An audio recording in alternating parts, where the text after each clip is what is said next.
Hey guys, and welcome back to this channel. In this video, I'll be showing you guys what the Ancestral Horn does in Grow a Garden. Basically, you'll need to plant a safari seed first. So I just got a Java banana seed, so I'm just going to plant it, and it says it's going to boost the plant time by an hour. So I'm just going to plant it here, and then let's try it out. Just going to press on it.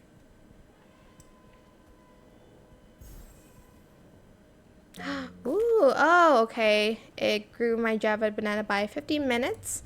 So yeah, that's what it basically does. You do need to open the Safari seed pack first to find Safari seeds, obviously, because it's only going to do it to your Safari plants. That is it for this video. I hope it was helpful for you guys. Don't forget to like, comment, share, and also subscribe to this channel if you haven't done that already.